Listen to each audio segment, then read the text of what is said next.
శ్రీకృష్ణుని జన్మకాలం నాటికి దేశకాల పరిస్థితులను తెలుసుకున్న అసలు ప్రశ్న ఏంటంటే, ఈ శ్రీకృష్ణుడు ఎవరు?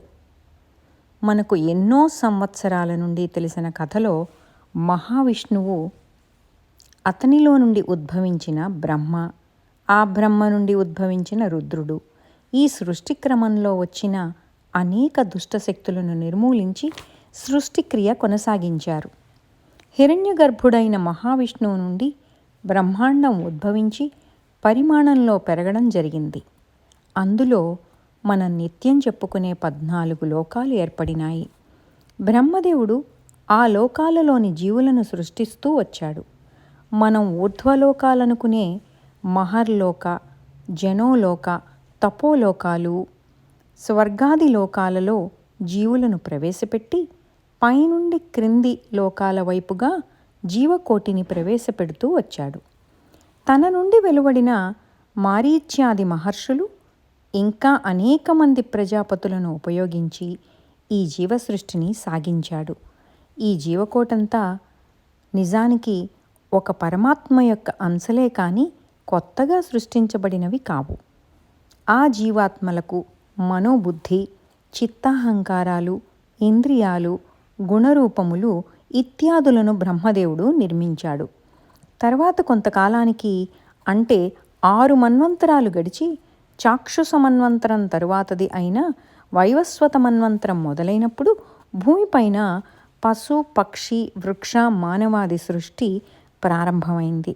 మహర్షుల తపం నుండి కాలాంతరమునందు వేదజ్ఞాన అవతరణము, ఆ మహర్షుల సంతానాభివృద్ధి, విజ్ఞానవంతులైన రాజవంశముల వృద్ధి, నాగరికత పుట్టి వ్యాపించినవి.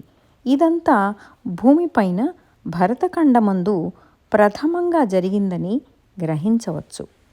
ఆ వంశముల వలన ఇక్కడ మానవజాతిలో నాగరికతతో పాటు ఆర్షధర్మము, సమాజమందలి ధర్మ కర్మ విభాగములు స్థిరపడ్డాయి.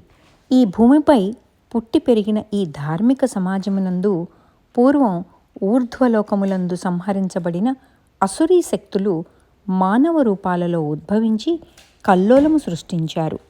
హిరణ్యాక్ష, హిరణ్యకశ్యప, బలి, రావణ, కుంభకర్ణ ఇత్యాదులు. పూర్వపు ఊర్ధ్వలోక అసురశక్తుల అంశలగుటచే వీరందరూ తపస్సులు చేసి బలవంతులై ఆర్షధర్మమందు గల దేవతల ప్రాముఖ్యతను తిరస్కరించారు. ఈ మార్గమందు గల యాగాదులలోని దేవతల ఆరాధన, దీని వెనుక గల ప్రధాన శక్తి అయిన మహావిష్ణువు ఆరాధన, వీటిని ఈ అసురులు ద్వేషించారు. ఈ విష్ణుద్వేషం కారణంగా మానవులలో నరసింహ, వామన, శ్రీరామాది అవతారముల ద్వారా ఆ మహావిష్ణువే ఈ భూలోకమున అవతరించి భూలోకమందలి రాక్షసులను సంహరించాడు. ఆ తర్వాత తపోబల సంపద లేని సామాన్య మానవులలోనే అసురీ సంపద వృద్ధి పొందింది. అప్పటికి కాలచక్రమందు 28వ మహాయుగము, అందు కృత, త్రేత, ద్వాపర యుగములు గడిచినవి. ఇంతవరకు విష్ణుద్వేషులైన రాక్షసులను మహావిష్ణువే అవతరించి సంహరించి ఆర్షధర్మమును, అందు జీవించుచున్న ప్రజలను రక్షించుట జరుగుతున్నది. 28వ మహాయుగమునందు త్రేతాయుగ రామావతారమునకు తదుపరిది ద్వాపర యుగము ప్రవర్తిల్లినది. ఈ యుగమునందు తపోబలాదులు లేని సామాన్య క్షత్రియ కులమునందు క్రూరత్వము, హింస, దురహంకారము మొదలగు లక్షణములతో కూడిన రాజులు పుట్టినారు. అట్టివారే కంస, శిశుపాల, జరాసంధాదులు. స్వతహాగా వీరు విష్ణుద్వేషులు కారు. ఉదాహరణకి జరాసంధునియందు బ్రాహ్మణాభిమానం కూడా కలదు.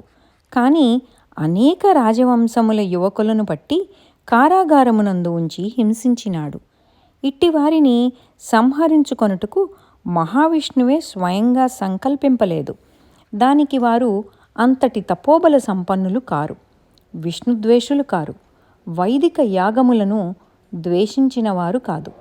కానీ వీరి దుష్ట స్వభావము ఆర్షధర్మ సమాజమునకు ధార్మిక వ్యవస్థకు కూడా హానికరమైనది. తపస్సులు క్షీణించినవి. ఈ సమయమునందు ఈ దుష్టుల సంహారం మాత్రమే కాక ఆర్షధర్మము యొక్క విశిష్టత ప్రబోధించుట ఆవశ్యకమైనది. మరొక్క మారు జ్ఞాన వైరాగ్యాది ముక్తి మార్గం ప్రతిపాదించుట, ధర్మము యొక్క బహుముఖీన రూపమును బోధించుట ఆవశ్యకమైనది.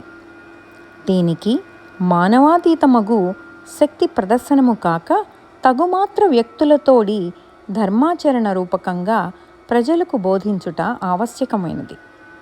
శ్రీ మహావిష్ణువు పాదాంశమే ఈ జగత్తు ఎగుడుచే దాని యందు అవిద్య, మాయ అను రెండు శక్తులు ఆ విష్ణువు పాదము నుండి ప్రసరించి జగత్తునందు నిండినవి. దాని తోడుగా ఆ మహావిష్ణు సంకల్పంచే వేదధర్మం కూడా వ్యాప్తి చేయబడింది. ధర్మస్వరూపము, తపము, యజ్ఞము ఇవి కూడా బ్రహ్మముఖం నుండి వెలువడి ఆ మాయామోహములను జయించుటకై జీవులకు ప్రసాదించబడింది.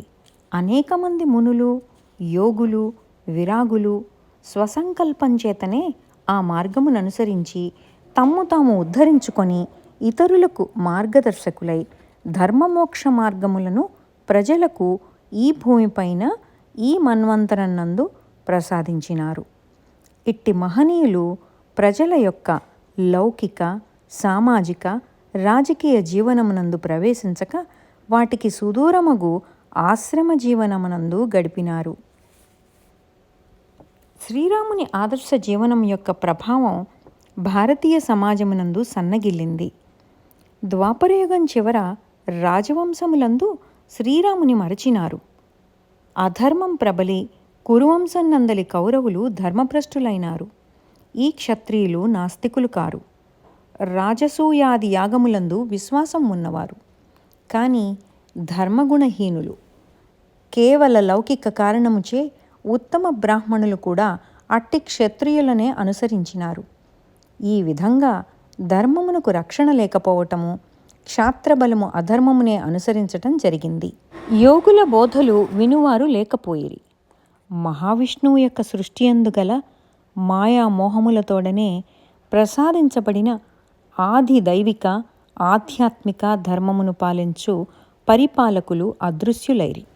ఈ జగత్తును తన పాదాంశచే సృష్టించి అందు మాయావి విద్యలతో పాటు వైదిక ధర్మమును, మోక్ష ధర్మమును కూడా ప్రసాదించిన విష్ణుతత్వమును గ్రహించువారు పరిపాలకులలో అదృశ్యులైరి. కనుక అప్పటి ఆవశ్యకత మానవాతీత శక్తులతో కూడిన సంహార శక్తి విష్ణువు నుండి అవతరింపక మానవ మాత్ర జీవనమందు మానవమాతృడిగా సంపూర్ణ జ్ఞానము అవతరించినది. అవిద్యల స్పర్శ లేక మానవ సమాజం నందు ప్రవేశించి తదుపరి క్షత్రియ సమాజం యొక్క రాజకీయ జీవనమునందు ప్రవేశించింది. సృష్టి వెనుక ఉన్న తాత్విక సత్వ స్వరూప బోధను ప్రజలకు బోధించుట, వీటన్నింటినీ తన కర్తవ్యంగా చేసుకొని ఆచరించినవాడు శ్రీకృష్ణుడు. దానికి కారణం సృష్టి అందలి విష్ణువు పాదమాత్రతత్వం కాక సంపూర్ణ సచ్చిదానంద స్వరూపమగు సంపూర్ణ విష్ణుతత్వం ఏది కలదో అట్టి పరిపూర్ణమే శ్రీకృష్ణ రూపము. ఈ బ్రహ్మాండమునందు సర్వపరిస్థితిని ఆక్రమించిన మహావిష్ణువు రూప గుణ సంపన్నుడు, దివ్య స్వరూపుడు, సృష్టిక్రియా ప్రారంభకుడు, దుష్టశక్తి సంహారకుడు. సృష్టికతీతమైన శుద్ధ జ్ఞాన స్వరూపములకు 3 పాదములు అంతరంగమందు నిక్షిప్తమయ్యుండ దాని ప్రకటనము బోధాప్రచారములు అతడు అనుసరింపలేదు. ఒక్క కశ్యపముని ప్రార్థించగా అతడికి కపిలుడిగా జన్మించి సాంఖ్యయోగం బోధించి గురువైనాడు. ఇది బ్రహ్మతత్వోపదేశం కాదు, సృష్టి నిర్మాణ రహస్య బోధ. ఈ సాంఖ్యమునందు ఈశ్వర ప్రసక్తి లేదు, అనగా సృష్టి జ్ఞానము మాత్రమే. ఈ సాంఖ్యమునే కపిలుడు ప్రచారం చేసినాడు. కర్మ, భక్తి, జ్ఞాన యోగాదులన్నింటినీ విశ్లేషించి బోధించినవాడు శ్రీకృష్ణుడు. అట్టి కృష్ణునికి ఈ బ్రహ్మాండమునందే ఒకానొక లోకము ప్రత్యేకించబడింది. ఈ మాయాతీతమగు జ్ఞానము మహావిష్ణువునందు అప్రకటితమై అంతర్ముఖంగా నిక్షిప్తమై ఉండగా అది ప్రత్యక్ష తేజోమయమై సృష్టికతీతమగు శుద్ధజ్ఞానము కలిగి వేరొక లోకమునందు ఉపస్థితిని పొంది ఉన్నది. ఈ విధంగా మహావిష్ణువు శ్రీకృష్ణ ద్వయమునందు భేదము కాదు, అభేదము కాదు, భేదాభేదమే. అట్టి శ్రీకృష్ణునకు సృష్టి, స్థితి, లయములలో ప్రత్యక్ష కర్తవ్య కర్తృత్వములు లేవు. కానీ తత్వతః మాత్రము తాను కాలస్వరూపుడనని, సృష్టి, స్థితి, లయములు తనయందే జరుగుతున్నవని బోధ చేసినాడు. అట్టి బోధ శిష్యునికి ముక్తిప్రదమగు సంపూర్ణ బోధయే అగును. అందువలన అతడు త్రైలోక్య గురువు అని స్తుతింపబడినాడు. అట్టి సంపూర్ణ గురువు నభూతో న భవిష్యతి. ఇట్టి శ్రీకృష్ణుని అందువలన అతడు త్రైలోక్య గురువు అని స్తుతింపబడినాడు. అట్టి సంపూర్ణ గురువు నభూతో న భవిష్యతి. ఇట్టి శ్రీకృష్ణుని స్థానముకు గోలోకము ఈ బ్రహ్మాండమునందు ఒకచోట ఉపస్థితమై ఉండుట చేతనే ఈ బ్రహ్మాండము సంపూర్ణమైనది. శ్రీ మహావిష్ణువు సంకల్పం చేతనే ఇట్టి శ్రీకృష్ణుడు భూలోకమునందు అవతరించుట జరిగింది.